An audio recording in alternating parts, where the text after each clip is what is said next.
ഈശോമിശിഹായ്ക്ക് സ്തുതിയായിരിക്കട്ടെ. നോയമ്പുകാലം ആത്മീയതയുടെ വസന്തകാലമാണ്. ആത്മീയ ജീവിതത്തിൽ വളരുന്നതിനും ആഴപ്പെടുന്നതിനും ആത്മനിയന്ത്രണം നമ്മെ വളരെയധികം സഹായിക്കാറുണ്ട്. എന്നാൽ ആത്മനിയന്ത്രണം അത്ര എളുപ്പമാണോ? ആത്മനിയന്ത്രണം അത്ര എളുപ്പവുമല്ല, എന്നാൽ അത്ര കഠിനവുമല്ല.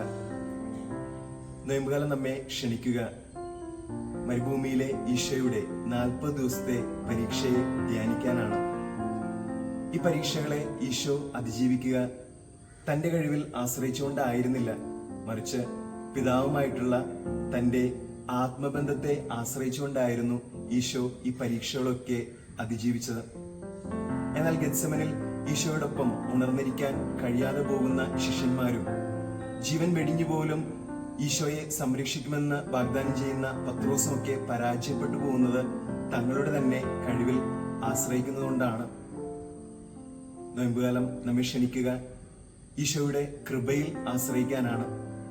എന്നെ കൂടാതെ നിങ്ങൾക്ക് ഒന്നും ചെയ്യാൻ കഴിയുകയില്ല എന്ന ഈശോയുടെ വചനത്തിൽ ആഴപ്പെട്ടുകൊണ്ട് പൗലോസ് അപ്പോസ്തലനെ പോലെ നമുക്കും പ്രഘോഷിക്കാം, ഞാൻ ബലഹീനനായിരിക്കുമ്പോഴാണ് ശക്തനായിരിക്കുന്നത്. ആമേൻ.